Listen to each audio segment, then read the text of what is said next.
close your eyes for a moment and imagine absolute nothingness. No light, no matter, no energy, no space, no time. Can you picture it? Now open your eyes because I have something extraordinary to tell you. That perfect void you imagined does not exist anywhere in our universe. Even in the darkest, emptiest regions of space, something astonishing is happening. The vacuum itself is alive, seething with invisible energy and particles that blink in and out of existence faster than thought. What if I told you that you, me, and everything we have ever known might have emerged from exactly this kind of nothing? Join me on a journey into the void and discover why emptiness is the most fascinating thing in the cosmos. Let us begin where everything begins, with a simple question that has haunted philosophers and scientists for thousands of years.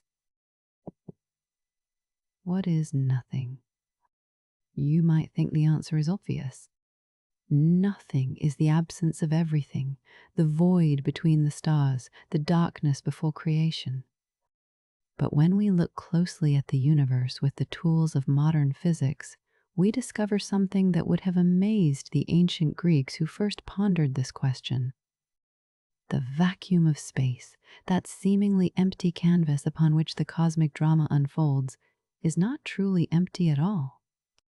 It vibrates with energy, bristles with activity, and holds secrets that challenge everything we thought we knew about existence itself. For most of human history, we believed that if you removed all matter from a region of space, all the atoms and molecules, all the dust and gas, you would be left with perfect emptiness. A pure void where nothing exists and nothing happens. This intuition feels right, does it not? If you take everything out of a box, the box should be empty. But nature, as we have learned again and again, does not always conform to our intuitions. The universe operates by rules that often seem strange and counterintuitive to our everyday experience. And nowhere is this more apparent than in the behavior of empty space itself. The journey to understanding true nothingness began in the early 20th century, when physicists started to peer into the atomic realm and discovered a world that operates by rules entirely different from our macroscopic experience. What they found was not just surprising, it was revolutionary. The quantum world, the realm of atoms and subatomic particles, is a place where certainty gives way to probability, where particles can be in multiple places at once, and where the very act of observation changes what is being observed. This strange new reality would eventually lead us to question the nature of the vacuum itself. Think about the air around you right now. It feels like nothing, yet you know it is full of molecules, nitrogen and oxygen, bouncing around at incredible speeds. Now imagine we could remove all those molecules, pump them all out until not a single atom remains. In the classical view of physics, you would have created a perfect vacuum, a region of true nothingness. But quantum physics tells us a different story. Even when we remove every last particle of matter, even when we cool the space down to absolute zero so that no thermal energy remains, the vacuum refuses to be truly empty. There is still something there, something fundamental and strange.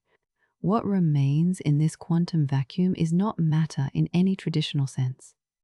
It is not something you could touch or hold or measure directly. Instead, what fills the vacuum is pure potential, a seething foam of quantum fields that permeate all of space. These fields are not static, not peaceful. They fluctuate wildly at the smallest scales, creating ripples and disturbances that exist for the briefest instance before disappearing again. This is the quantum vacuum, and it is one of the most active places in the universe. To understand why the vacuum behaves this way, we need to explore one of the most profound principles in all of physics. Before we dive deeper into the quantum nature of nothing, take a moment to appreciate where you are right now.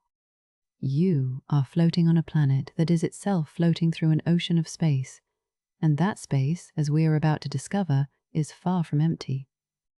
Every cubic centimeter of the universe, from the space between your atoms to the vast gulfs between galaxies, is filled with this quantum activity. You exist within the vacuum, and in a very real sense, the vacuum exists within you. We are about to explore the invisible universe that surrounds us, supports us, and may have even created us. Are you ready to see nothing with new eyes? As we prepare to journey deeper into the nature of nothingness, remember that what we are about to explore is not science fiction or philosophical speculation. These are real phenomena, confirmed by countless experiments and observations. The quantum vacuum is as real as the ground beneath your feet, and its properties are written into the fundamental laws that govern our universe. So relax, breathe deeply, and let your mind expand to embrace ideas that might seem impossible at first. The universe is far stranger and more wonderful than we ever imagined, and that strangeness begins with the simple question we asked at the start. What is nothing? To understand why empty space is not truly empty, we need to step into the quantum realm, a place where the familiar rules of everyday physics break down and new, stranger rules take over. In our everyday world, objects have definite positions and velocities. A car is either parked or moving at a specific speed. A ball is in your hand or it is on the ground. Everything has a clear, definite state. But in the quantum world, this certainty dissolves into a fog of probability. Particles can exist in multiple states at once, spread out across space like waves, until the moment we observe them and force them to choose a specific location or velocity. This fundamental uncertainty is not a limitation of our instruments. It is woven into the fabric of reality itself. The quantum realm operates by its own logic, and at the heart of this logic is the idea that nature is fundamentally grainy and discontinuous. Energy does not flow in a smooth, continuous stream, but comes in tiny, discrete packets called quanta. Light, which we experience as a smooth wave, is actually made up of countless individual particles called photons. Matter, which seems so solid, is mostly empty space with tiny electrons zipping around atomic nuclei. And those electrons do not orbit the nucleus like planets around a sun. Instead, they exist as probability clouds, more likely to be found in some places than others, but never in just one definite location until we measure them. This is the quantum world, and it is the foundation upon which all of reality rests. Now, you might be wondering what any of this has to do with empty space. Be patient, because we are building towards something profound. If particles like electrons exist as waves of probability, and if energy comes in discrete quantum packets, then what about the fields that fill all of space? You see, in modern physics, we understand that space is not a passive stage where particles move around. Instead, space is filled with quantum fields, one for each type of particle and force in nature. There is an electromagnetic field, a field for electrons, fields for quarks, fields for the forces that hold atoms together. These fields exist everywhere, at every point in space, and particles are simply excitations or ripples in these fields. Imagine the surface of a calm ocean. The water itself is the field present everywhere, and waves on the surface are like particles, excitations of that field. When the ocean is perfectly calm, you might say there are no waves, no particles. But in quantum physics, the ocean is never truly calm.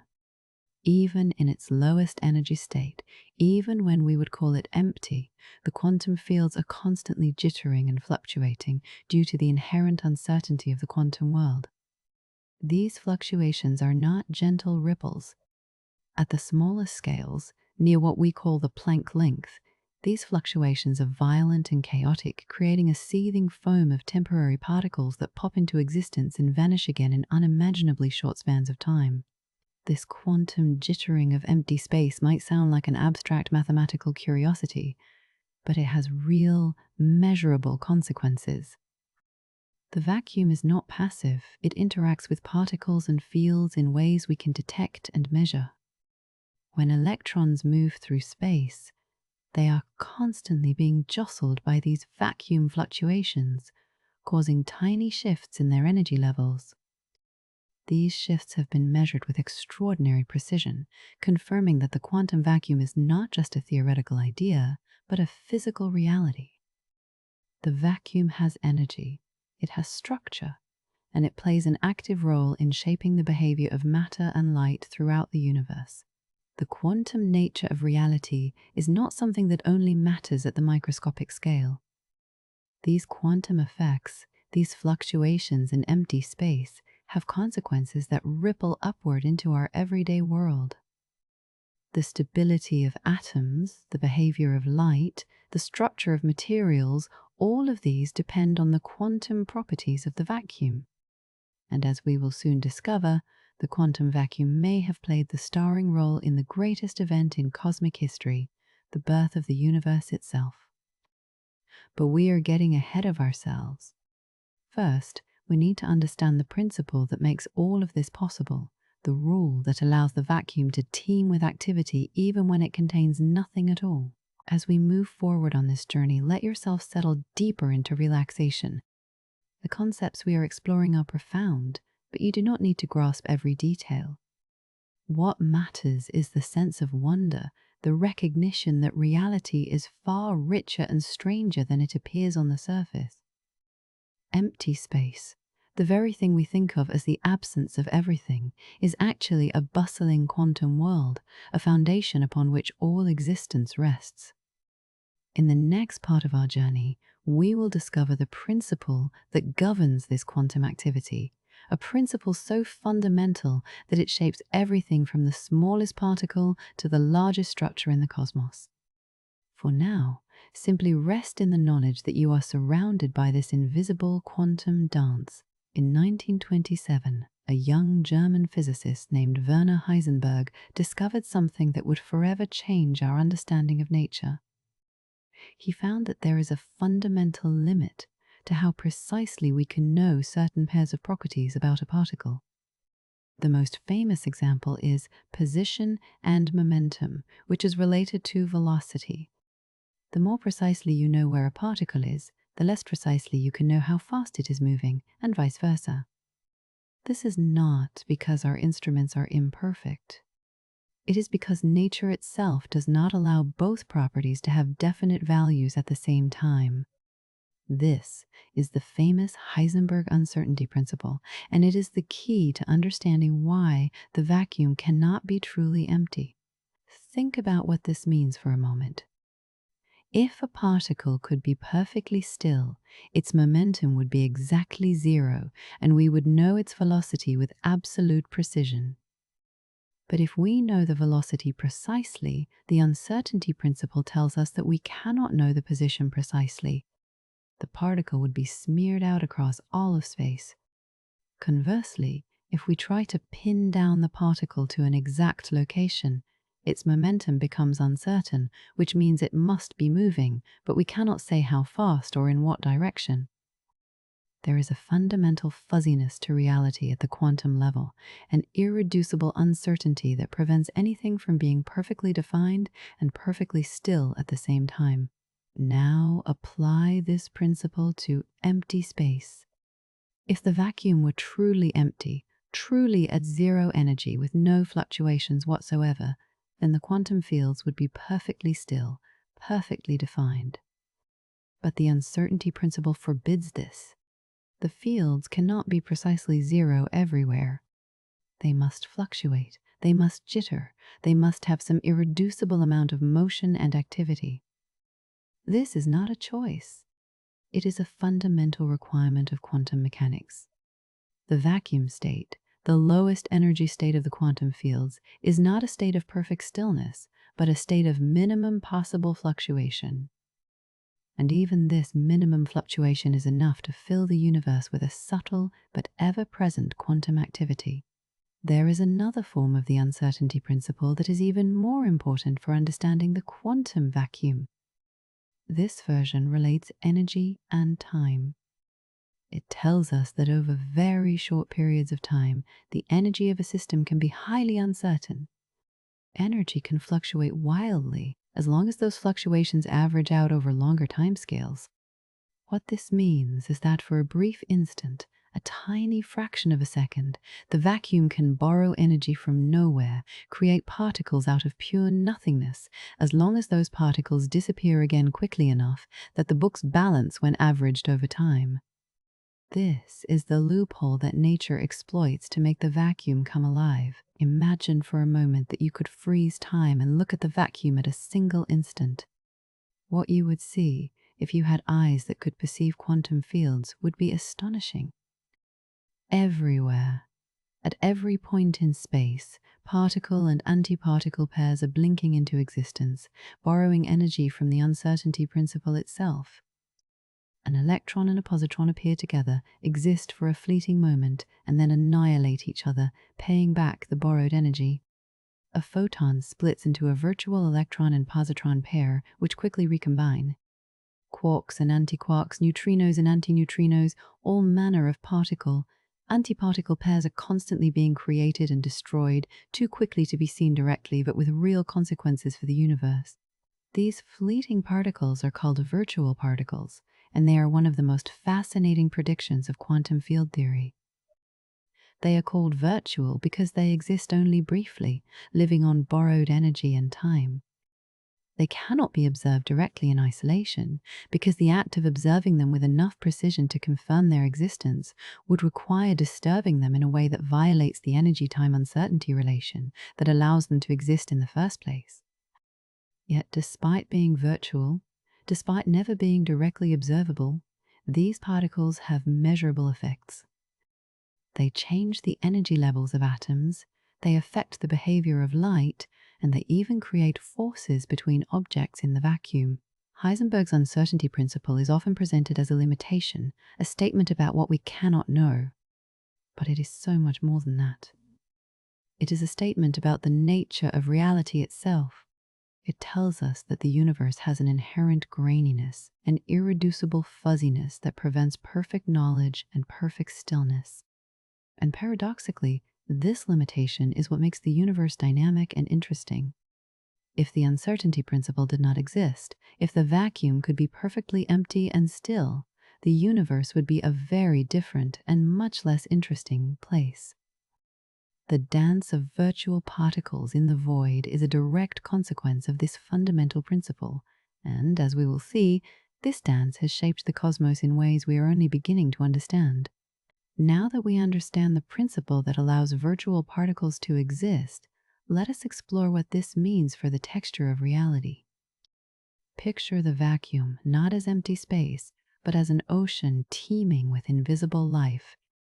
At every point, in every direction, particle-antiparticle pairs are constantly appearing and disappearing. These are not random occurrences. They are governed by the laws of quantum mechanics, and they happen with a regularity and predictability that we can calculate with extraordinary precision. The vacuum is not chaotic, it is choreographed, a cosmic ballet performed on the smallest possible stage. And we, along with everything else in the universe, are immersed in this dance, affected by it in subtle but important ways. Let us focus on one type of virtual particle for a moment, the photon. Photons are particles of light, carriers of the electromagnetic force. Even in darkness, even in a region of space that contains no actual photons traveling from place to place, the electromagnetic field is still present, and it is still fluctuating. These fluctuations can be thought of as virtual photons, brief excitations of the electromagnetic field that appear and disappear before they can be detected. When a charged particle like an electron moves through space, it interacts with these virtual photons constantly. They surround it like an invisible cloud, affecting its mass, its charge, and its behavior. This cloud of virtual particles is not optional.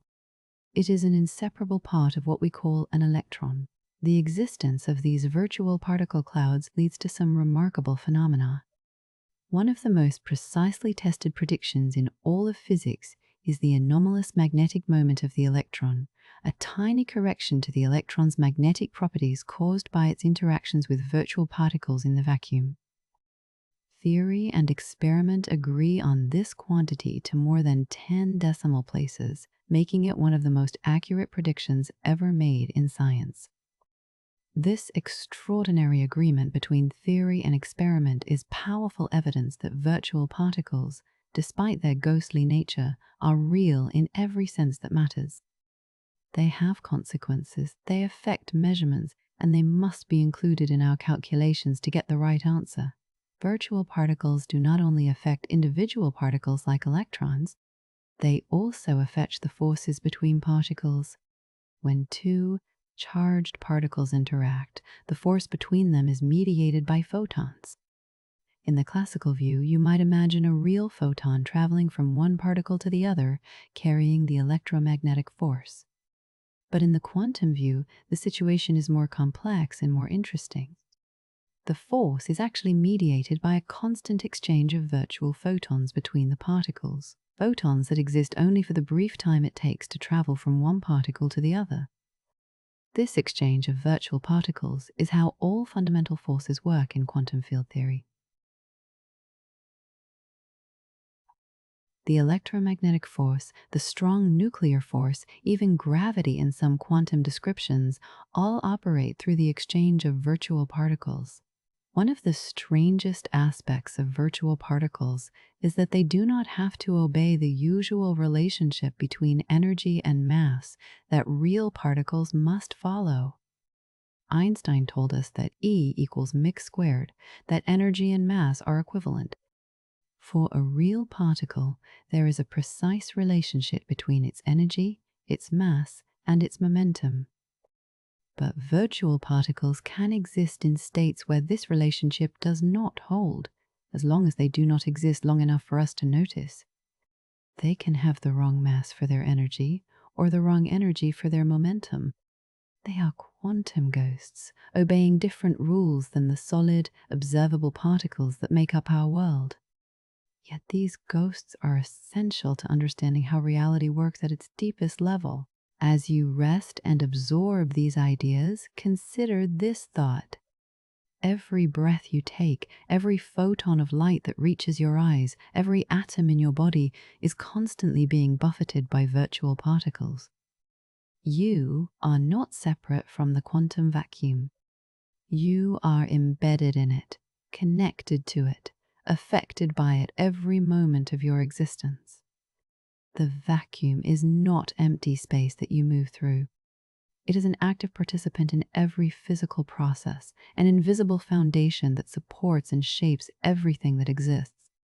The more we learn about the quantum vacuum, the more we realize that it is not the absence of something, but the presence of everything in potential form, waiting to manifest.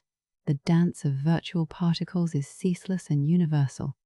It happens in the space between the stars, in the heart of atoms, in the palms of your hands. It is the background music of reality, a quantum symphony playing at frequencies too high for us to hear, at scales too small for us to see, but with effects that ripple through every level of existence. As we continue our journey deeper into the nature of nothing, remember that what seems like emptiness is actually fullness. What seems like silence is actually a cosmic chorus, and what seems like stillness is actually constant motion. The void is alive, and we are about to discover just how alive it truly is. We have been exploring the quantum vacuum through theory and calculation, through the abstract mathematics of quantum field theory. But you might be wondering whether any of this is real, or whether it is simply a convenient mathematical fiction that physicists use to make predictions. The answer is definitive. The quantum vacuum is real, and we have experimental proof. In 1948, a Dutch physicist named Hendrik Casimir made a remarkable prediction. He calculated that two perfectly flat, electrically neutral metal plates placed very close together in a vacuum should experience a tiny attractive force pulling them together. This force would not come from gravity or electromagnetism in the usual sense. It would come from the quantum vacuum itself. Here, is how the Casimir effect works. Throughout empty space, virtual photons of all possible wavelengths are constantly appearing and disappearing as fluctuations in the electromagnetic field. These virtual photons exert a tiny pressure on any object they encounter, a quantum pressure from the vacuum itself. Now imagine placing two metal plates very close together, separated by just a few micrometers, a distance smaller than the width of a human hair. Between the plates, only virtual photons with wavelengths short enough to fit in the gap can exist. Outside the plates, virtual photons of all wavelengths can exist. This creates an imbalance. There is less quantum pressure between the plates than outside them, and this pressure difference pushes the plates together. The force predicted by Casimir is extraordinarily small. For two plates, 1 square centimeter in area, separated by 1 micrometer, the force is about equivalent to the weight of a single cell. But advances in experimental technique have made it possible to measure forces this small with high precision. In 1997, nearly 50 years after Casimir's prediction, physicist Steve Lamoureux performed a careful experiment and confirmed that the force exists and that its strength matches Casimir's prediction to within a few percent. This was not just a confirmation of a theoretical prediction. It was direct, experimental evidence that the quantum vacuum has real physical effects, that it can push and pull on objects, that it is not merely a mathematical abstraction. Since that first confirmation, the Casimir effect has been measured in many different configurations and with ever-increasing precision. Scientists have measured the force between curved surfaces, between surfaces of different materials, and even between a plate and a sphere. In every case, the results agree with the predictions of quantum field theory. The Casimir effect is now considered one of the most convincing pieces of evidence for the reality of virtual particles and the energy of the quantum vacuum. It is a force that arises purely from the structure of empty space, from the quantum nature of the fields that permeate the universe. And it is a force we can measure, control, and study in the laboratory. The Casimir effect has practical implications as well as theoretical significance. At the tiny scales of modern nanotechnology, where components can be just a few atoms wide, the Casimir force becomes significant enough to affect the operation of microscopic machines. Engineers designing extremely small mechanical systems must take the Casimir force into account, or their devices may stick together or malfunction. The quantum vacuum, once a purely theoretical concept discussed by physicists, is now something that engineers must consider in practical design work. The boundary between the quantum world and our everyday world is becoming blurrier as our technology becomes more sophisticated and operates at ever smaller scales. Beyond its practical applications, the Casimir effect has profound philosophical implications. It demonstrates conclusively that the vacuum is not nothing. It has structure, it has energy, and it can exert forces on matter. The vacuum is a thing, not the absence of things. This realization forces us to rethink our most basic assumptions about reality. What we call empty space is actually a dynamic, structured medium filled with quantum activity. In a sense, there is no such thing as truly empty space in our universe. Everywhere, at every moment, the quantum fields are present and active, fluctuating according to the laws of quantum mechanics. The void, we might say, is full. As we reflect on the Casimir effect, let us appreciate the power of human curiosity and ingenuity. From a purely theoretical prediction about the nature of the quantum vacuum, to a confirmed experimental effect, to a practical concern in nanotechnology, the journey of this idea demonstrates how abstract physics can lead to concrete understanding and real-world applications. The Casimir effect is a window into the quantum nature of reality, proof that the universe is far stranger than it appears. And yet, for all its strangeness, it is comprehensible. We can calculate it, measure it, and understand it. The void has spoken, and we have learned to listen. We have been exploring how the quantum vacuum affects particles and fields, but what about space-time itself? In Einstein's theory of general relativity, space and time are not separate, fixed entities. They are woven together into a four-dimensional fabric called spacetime, and this fabric can be bent and curved by the presence of matter and energy. Massive objects like stars and planets create dips and curves in spacetime, and these curves are what we experience as gravity. But if the quantum vacuum has energy, as we have discovered, then it too should affect spacetime. And if the vacuum fluctuates at the quantum level, should not spacetime itself also fluctuate? This question leads us to one of the most mind-bending concepts in theoretical physics, the idea of quantum foam. The concept of quantum foam, also called spacetime foam, was proposed by physicist John Wheeler in 1955. Wheeler imagined what would happen if we could zoom in on spacetime to the incredibly tiny Planck scale, a distance of about 10 to the power of minus 35 meters. This is so small that it makes an atom look like a galaxy in comparison. At this scale, Wheeler proposed, the smooth fabric of spacetime would break down into a churning, chaotic froth of quantum fluctuations. Tiny bubbles and wormholes would appear and disappear, spacetime itself would twist and writhe, and our classical notions of distance and duration would lose all meaning. This is the quantum foam, the ultimate texture of reality at its smallest scale. To understand quantum foam, we need to appreciate just how small the Planck scale really is. Take the smallest thing you can imagine, perhaps an atom.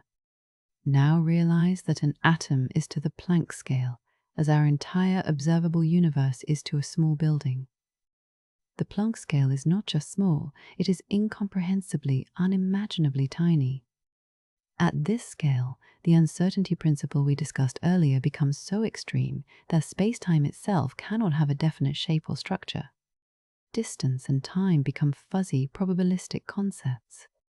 The geometry of space at this scale is not a smooth, continuous manifold like Einstein imagined, but a quantum superposition of all possible geometries, each flickering in and out of existence. The quantum foam is not just a curiosity. If it exists, it has profound implications for our understanding of the universe. For one thing, it suggests that space-time is not fundamental. At the deepest level, space and time as we know them may be emergent properties, statistical averages that arise from some more fundamental quantum description. Just as the smooth flow of water emerges from the statistical behavior of countless molecules, the smooth geometry of space-time may emerge from the quantum foam at the Planck scale. Below that scale, our usual concepts of here and there, before and after, may simply not apply. We would need a new language, a new conceptual framework to describe reality at its most fundamental level. One of the challenges with quantum foam is that we cannot observe it directly. At the Planck scale, our usual tools and methods break down completely. We cannot build microscopes powerful enough to see structures that small, and even if we could, the energy required to probe such tiny distances would be so enormous that it would create black holes and destroy whatever we were trying to measure. The Planck scale is, in a very real sense, beyond the reach of experimental physics as we currently understand it. We are forced to rely on theory, on mathematical models that extrapolate from what we can observe to what we think must exist at scales we cannot reach. This is frontier physics, where theory leads and experiment struggles to follow. Despite the challenges, physicists have proposed ways that quantum foam might have observable effects. For instance, if space-time is foamy at the Planck scale, then light traveling through space over cosmic distances might experience tiny random deflections as it interacts with these quantum fluctuations. The effect would be incredibly small, but by observing light from very distant quasars and gamma-ray bursts, astronomers are beginning to test whether these effects exist. So far, the results are inconclusive, but the fact that we can even attempt such tests is remarkable. We are using the entire universe as our laboratory, searching for evidence of quantum effects at the very limit of what is possible to observe.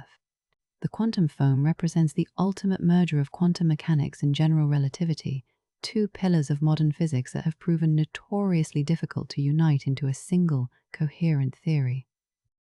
At everyday scales, we can use quantum mechanics for small things and general relativity for large things, and the two theories work beautifully in their respective domains. But at the Planck scale, both quantum effects and gravitational effects become equally important, and we need a theory of quantum gravity that encompasses both. Many physicists believe that understanding the quantum foam is the key to developing such a theory. The foam is where quantum mechanics and gravity meet, where the smooth space-time of Einstein gives way to the probabilistic fuzziness of Heisenberg. It is the frontier of our current understanding, a reminder of how much we still have to learn. We have seen that the quantum vacuum is not empty, that it fluctuates and seethes with virtual particles. But all this activity implies something profound and somewhat troubling. If the vacuum is never at rest, if quantum fields are constantly fluctuating even at their lowest energy state, then the vacuum must contain energy. This is called zero-point energy, the energy that remains in the quantum fields even when they are in their ground state, their state of minimum possible energy. Unlike the energy in ordinary matter, which we can extract by letting matter fall or burn or undergo nuclear reactions, zero-point energy is always there, a permanent feature of the vacuum itself. And according to our current understanding, this energy is everywhere, filling every cubic centimeter of space throughout the universe. The concept of zero-point energy comes directly from quantum mechanics. Remember that the uncertainty principle forbids a particle from being perfectly at rest with zero energy. There must always be some minimum amount of motion, some residual energy even in the lowest possible state. For a single quantum oscillator, like a vibrating atom in a crystal, this zero-point energy is tiny, measured in tiny fractions of an electron volt. But when we add up the zero-point energy from all the quantum fields that exist throughout space, for every possible particle type and every possible wavelength, the sum becomes enormous. In fact, when physicists first attempted to calculate the total zero-point energy density of the vacuum, they got a result that was not just large, but infinite. This is the infamous ultraviolet catastrophe of quantum field theory. An infinite energy density is clearly unphysical. If the vacuum truly contained infinite energy, its gravitational effect would have prevented the universe from ever forming, or would cause it to collapse instantly into a black hole. So physicists introduced a cutoff, a maximum frequency or minimum wavelength beyond which the calculation does not apply. One reasonable cutoff is the Planck scale, the shortest meaningful length in physics.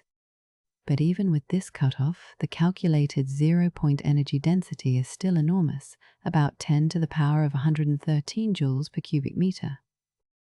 To put this in perspective, this is larger than the actual energy density of all the matter and radiation in the observable universe by a factor of about 10 to the power of 100. This is called the cosmological constant problem, and it is one of the biggest unsolved mysteries in physics. So, what went wrong with our calculation? Why does the quantum theory predict such an enormous zero-point energy when we do not observe it? There are several possibilities, and physicists have been debating them for decades. One possibility is that we are simply doing the calculation wrong, that there is some mechanism we do not understand that cancels out most of the zero-point energy, leaving only a tiny residual amount. Some theories, like supersymmetry, propose that for every particle there is a partner particle with opposite quantum properties, and the zero-point energies of these partner particles exactly cancel each other out. But so far, no experimental evidence for supersymmetry has been found. Another possibility is that the zero-point energy is real, but something about the structure of space-time or the nature of gravity prevents us from observing it directly. Perhaps at the Planck scale, where quantum foam might exist, the rules change in a way that makes the enormous energy density irrelevant to the large-scale structure of the universe. This would require a radical revision of our understanding of either quantum mechanics or general relativity or both. Or perhaps the zero-point energy does contribute to the cosmological constant, the observed accelerated expansion of the universe, but through some mechanism we do not yet understand, its contribution is precisely tuned to be almost, but not quite, zero. This fine-tuning seems implausible, yet the alternative is that we are missing something fundamental about how the universe works. Despite the theoretical challenges, zero-point energy has captured the imagination of scientists and the public alike. Some have speculated about whether we could tap into this enormous reservoir of energy, extracting it to power our civilization. Unfortunately, the laws of thermodynamics seem to forbid this. Zero-point energy is the lowest energy state, the ground state. To extract energy from it, we would need to find a state with even less energy, which by definition does not exist. It is like trying to dig a hole in the floor of the deepest ocean trench. There is nowhere lower to go. The vacuum energy is not available for us to use, not because we lack the technology, but because the laws of physics do not allow it. The infinite well of zero-point energy must remain untapped. Yet even if we cannot use zero-point energy, its existence has profound implications for cosmology and our understanding of the universe. The accelerated expansion of the universe, discovered in 1998 through observations of distant supernovae, suggests that empty space itself has energy, a kind of anti-gravity that pushes the universe apart faster and faster. This is attributed to something called dark energy, and while we do not know what dark energy is, it behaves very much like vacuum energy, like a non-zero cosmological constant. Perhaps the vacuum energy we have been discussing is the same as dark energy, diluted by some mechanism we do not understand. Or perhaps dark energy is something entirely different, a new field or force we have not yet identified. Either way, the energy of the void is shaping the destiny of the cosmos. BAIT, our exploration of the quantum vacuum, has revealed it to be a dynamic, energetic place, filled with fluctuations and virtual particles. But there is another startling possibility we must consider. What if the vacuum we inhabit, the ground state of all the quantum fields in our universe, is not actually the lowest possible energy state? What if there exists an even lower energy configuration, a true vacuum, and our current vacuum is merely a false vacuum, a metastable state that could, in principle, decay to the lower state? This is not science fiction. It is a real possibility suggested by particle physics, and if it were to happen, the consequences would be catastrophic. The decay of the false vacuum could destroy everything in the universe, rewriting the laws of physics as a bubble of true vacuum expands at the speed of light. To understand the false vacuum, think about a ball sitting in a shallow valley on a hillside. The ball is stable there, it will not roll away unless something disturbs it. But this is not the most stable position possible. At the bottom of the hill, there is a deeper valley where the ball would have even less potential energy. The ball is in a local minimum, stable for now, but not in the absolute lowest energy state. If the ball could somehow tunnel through the hill or be knocked over the ridge, it would roll down into the deeper valley. In physics, we call the shallow valley a false vacuum and the deeper valley the true vacuum. And in quantum mechanics, unlike in classical physics, the ball can tunnel through barriers even without being given extra energy, purely through quantum uncertainty. In the context of quantum fields, a false vacuum would mean that the Higgs field, which gives particles their mass, or some other fundamental field, is not in its absolute ground state. It is in a higher energy configuration that appears stable over long timescales, but could potentially decay to a lower energy state. If this were to occur, the decay would begin at a single point in space, where quantum fluctuations or some high-energy event caused a small region of true vacuum to form. This bubble of true vacuum would then expand outward at the speed of light, converting false vacuum to true vacuum as it grew. Inside the bubble, the laws of physics would be different. The masses of particles, the strengths of forces, the behavior of atoms, everything would change. And there would be no warning, no way to see it coming. What would happen if a bubble of true vacuum reached Earth? What? The answer is chilling. As the bubble wall passed through our planet, the fundamental constants of nature would change. Electrons might become heavier or lighter, the strength of the electromagnetic force might change, atoms might no longer be stable in their current configurations. All the matter we know, all the structures built from atoms and molecules, would be torn apart and rearranged according to new physical laws. In essence, everything would be annihilated and possibly reconstituted in an utterly alien form. There would be no survivors, no remnants. Even if new stable structures could form in the true vacuum, they would bear no resemblance to anything we know. It would be, quite literally, the end of the world as we know it. Before you become too alarmed, let me reassure you. If our vacuum is false, it appears to be extraordinarily stable. The universe has existed for nearly 14 billion years without any such vacuum decay event, which suggests that if a lower energy state exists, the barrier preventing us from reaching it is very high. Physicists have calculated that even in the most pessimistic scenarios, the probability of vacuum decay occurring anywhere in the observable universe within the next billion years is vanishingly small. We are more likely to face extinction from asteroid impacts, supervolcanic eruptions, or a dozen other cosmic hazards long before vacuum decay becomes a concern. Still, the mere possibility is philosophically unsettling. It reminds us how contingent our existence might be, how the stability of reality itself rests on the peculiar properties of quantum fields. Recent measurements of the Higgs boson mass suggest something intriguing and slightly worrying. The measured mass places the Higgs field in a curious position. It appears to be right at the boundary between a truly stable vacuum and a metastable one.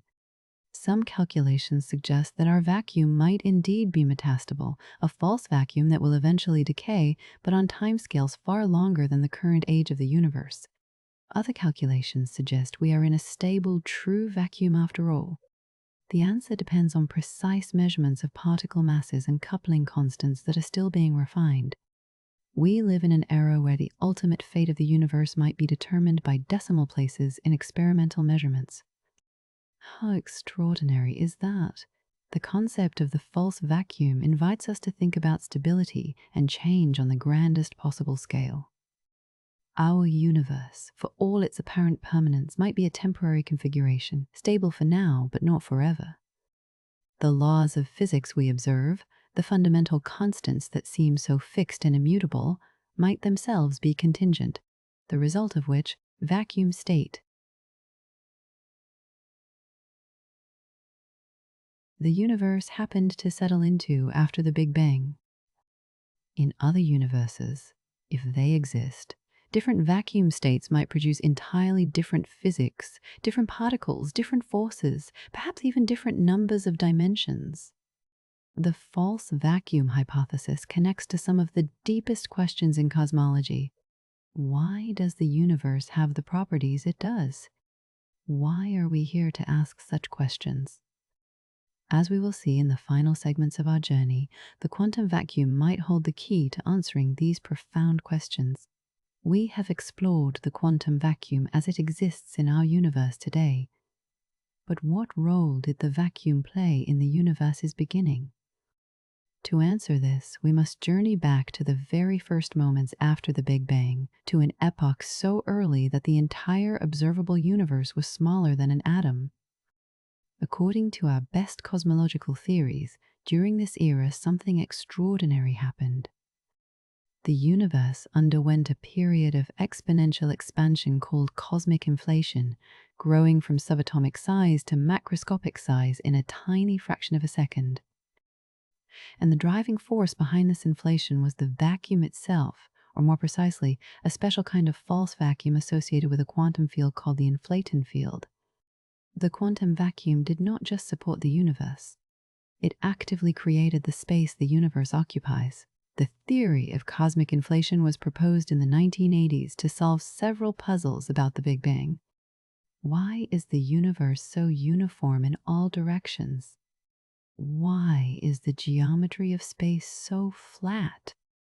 Why do we not see magnetic monopoles and other exotic particles that should have been created in the early universe? Inflation answers all these questions elegantly. It proposes that very early on, the universe was dominated by a false vacuum state with an enormous energy density. This vacuum energy acted like a repulsive force, a kind of anti-gravity that drove the universe to expand exponentially fast. In perhaps 10 to the power of minus 35 seconds, the universe doubled in size more than 60 times, growing by a factor of at least 10 to the power of 26. This expansion stretched the universe smooth, diluted away any unwanted particles, and set the stage for everything that came after. But inflation did more than just expand space.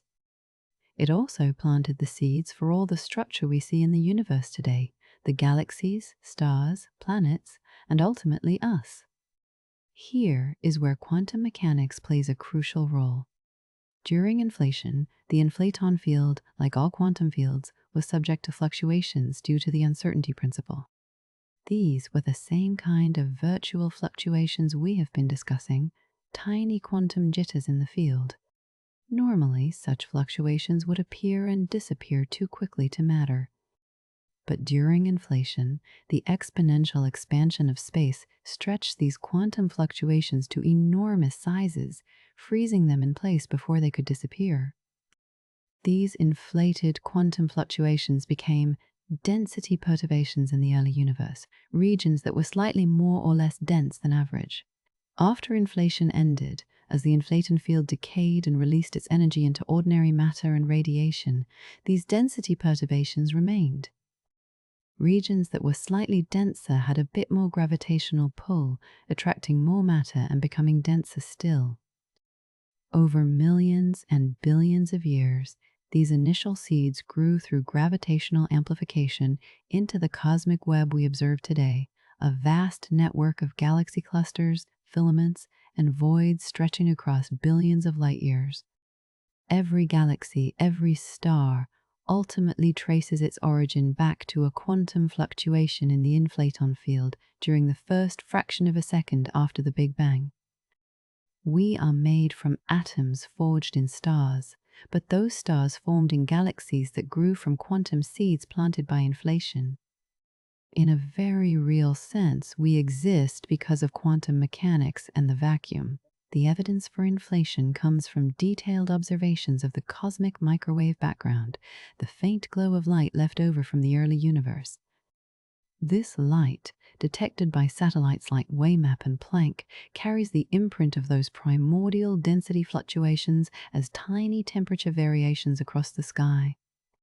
The pattern of these variations matches precisely what inflation predicts.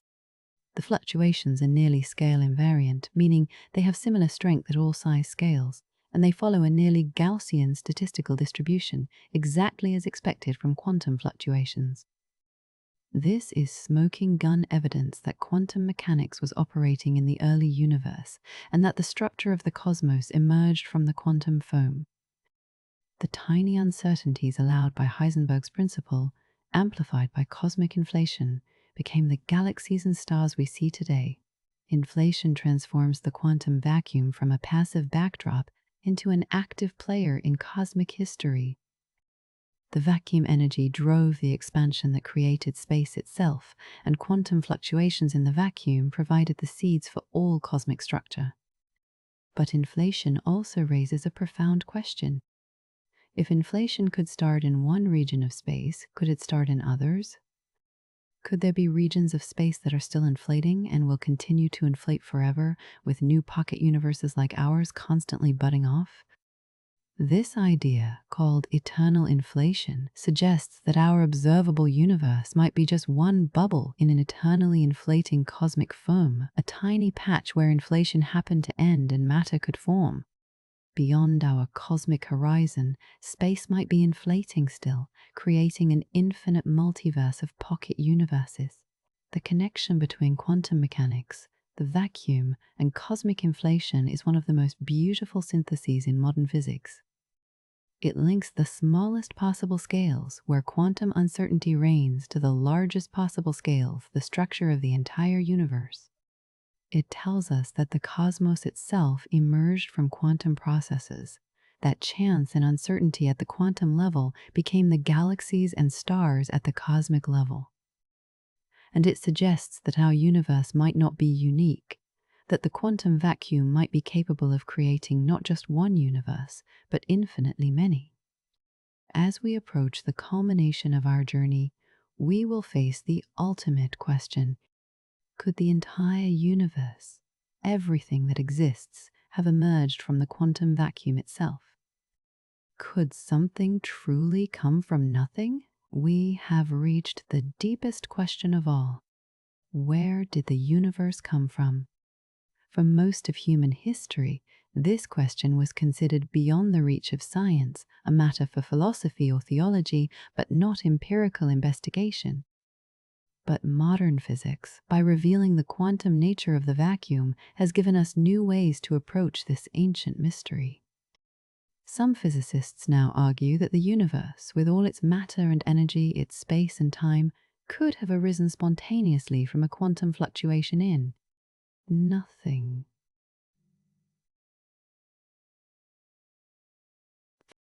Not empty space, as we have been discussing, because even the quantum vacuum is something, but from true nothingness, a state with no space, no time, no fields, no anything. How is this possible? How can something come from nothing without violating the laws of physics? The key insight comes from general relativity and a surprising property of gravity. Unlike other forces, gravity can have negative energy.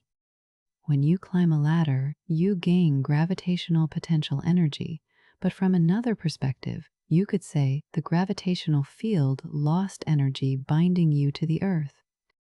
The total energy of a gravitating system can be zero, with the positive energy of matter exactly balanced by the negative energy of the gravitational field. In fact, calculations suggest that the total energy of the entire universe, including all matter, all radiation, all dark energy, and the gravitational field, might add up to exactly zero. If this is true, then creating a universe does not require creating energy from nothing. The universe can have zero total energy, so its creation does not violate conservation of energy. But even if the total energy is zero, we still need a mechanism for creating space, time, and the quantum fields themselves. Here is where quantum mechanics enters the picture once again. In quantum field theory, as we have seen, the vacuum is filled with fluctuations. Particles appear and disappear, fields jitter and oscillate, all because of the uncertainty principle. Now imagine extending this idea to spacetime itself. Just as antiparticle pairs can spontaneously appear in empty space, could entire universes spontaneously appear in whatever exists before space and time? Physicists like Alexander Vilenkin have proposed that universes can quantum tunnel into existence from nothing, emerging as tiny bubbles of space-time that then undergo inflation and grow into full-fledged universes like our own. In Vilenkin's picture, the universe begins as a quantum fluctuation of size 0, a point with no dimensions that spontaneously appears in a state of nothingness. This is not a point in space, because space does not exist yet. It is a point that is space itself, a tiny seed of space-time containing a false vacuum. Due to the energy of this false vacuum, the seed immediately begins to inflate, undergoing the exponential expansion we discussed earlier. In a fraction of a second, it grows from nothing to something macroscopic, and after inflation ends, the vacuum energy converts to matter and radiation, filling space with the stuff that will eventually form galaxies and stars.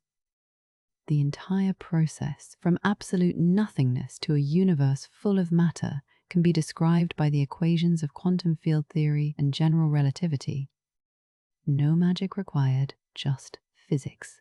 Of course, this raises philosophical questions that physics alone cannot answer. If the universe can arise from quantum fluctuations, what is it fluctuating in? Is there a background framework of quantum laws that exists even in the absence of space and time? And if so, is that not something rather than nothing? These are deep questions that blur the line between physics, philosophy, and metaphysics. Some physicists, like Lawrence Krauss, argue that nothing in physics means the vacuum, the quantum foam, the state of minimum energy, and that this is the most meaningful definition of nothing we can have. Others argue that true nothingness should include the absence of physical laws themselves, and that quantum creation of the universe merely pushes the question back one step. Perhaps the most intellectually honest answer is that we do not know, and may never know, whether the universe truly came from nothing or whether it emerged from some prior state we cannot access or understand. What we do know is that the quantum vacuum, with its virtual particles and energy fluctuations, provides a plausible mechanism for the spontaneous creation of space, time, and matter. The universe, we observe, is consistent with having originated from a quantum event, and the laws of physics as we understand them do not forbid such an origin. In a sense, the existence of the universe is the ultimate quantum fluctuation, the grandest and most improbable outcome of the uncertainty principle. And yet here we are, contemplating the very nothingness from which we might have emerged. The idea that the universe could come from nothing is both humbling and empowering.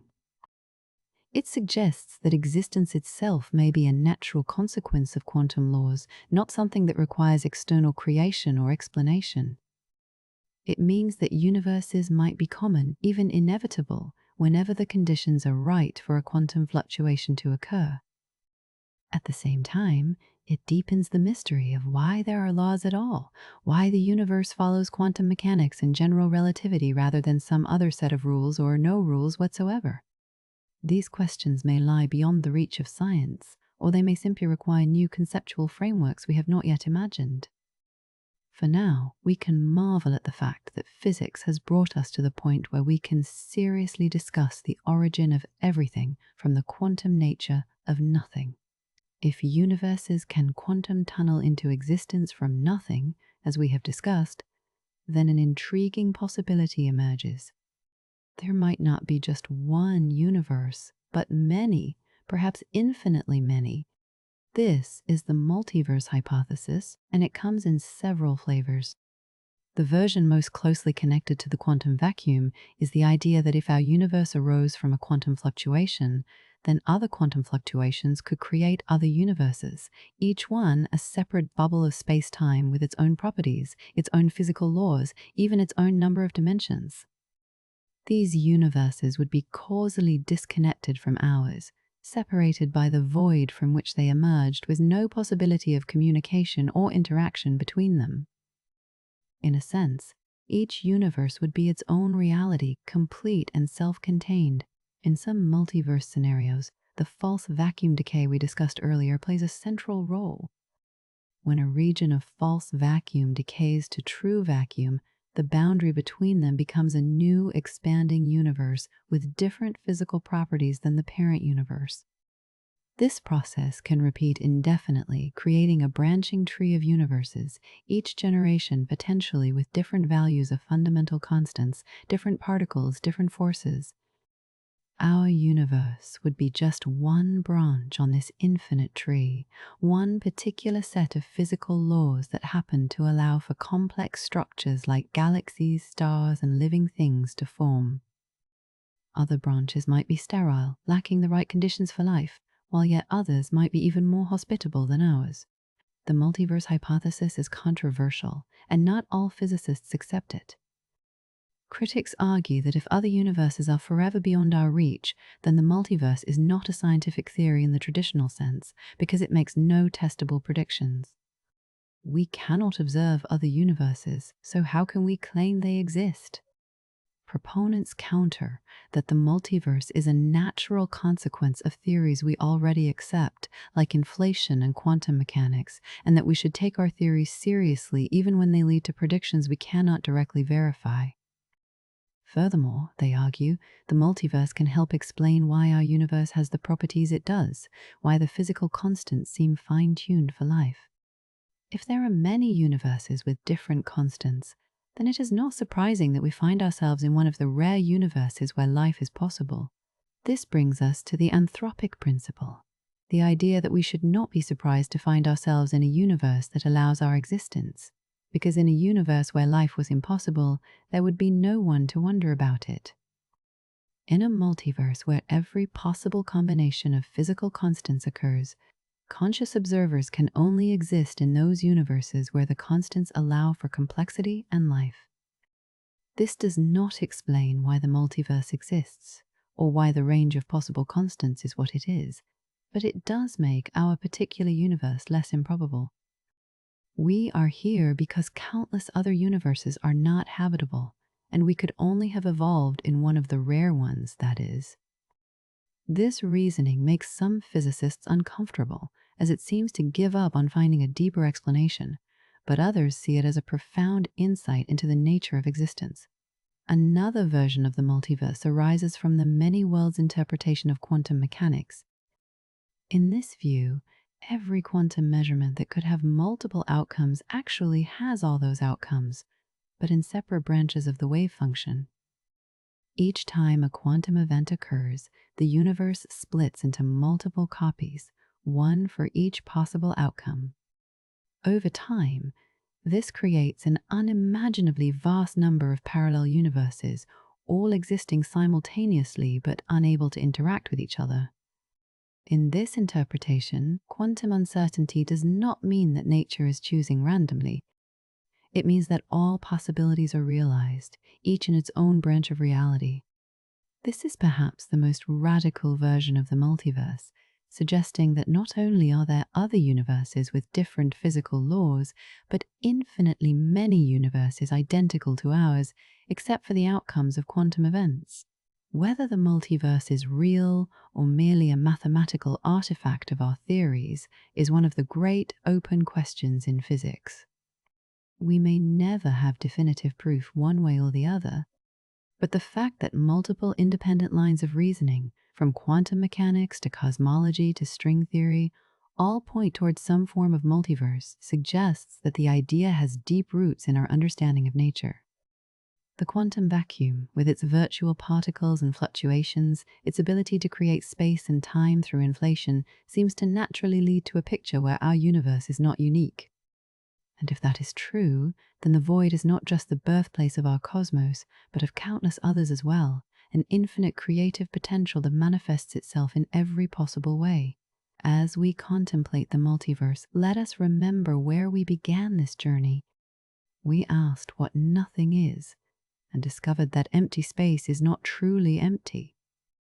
We explored the quantum vacuum, learned about virtual particles and zero-point energy, and saw how the vacuum shaped the birth and evolution of our universe.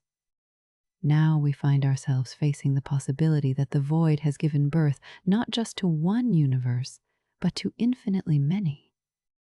The vacuum is not absence. It is pregnant with possibility, a quantum womb from which realities emerge. Whether you find this idea beautiful or bewildering, comforting or terrifying, it represents the cutting edge of human understanding, the frontier where physics meets philosophy and our knowledge gives way to wonder. As we approach the end of our journey through the quantum void, let us return to where we started and see it with new eyes. Nothing, we have discovered, is not the absence of everything, but the quantum foam from which everything emerges. The vacuum is not empty, but alive with virtual particles and fields. Space and time themselves may have quantum tunneled into existence from this foam. The structures we see in the cosmos, from galaxies to stars to planets, grew from quantum fluctuations in the early universe. And if the multiverse hypothesis is correct, our entire reality may be just one bubble in an infinite sea of universes. All of this emerged from what we once thought was nothing. So what does this mean for us?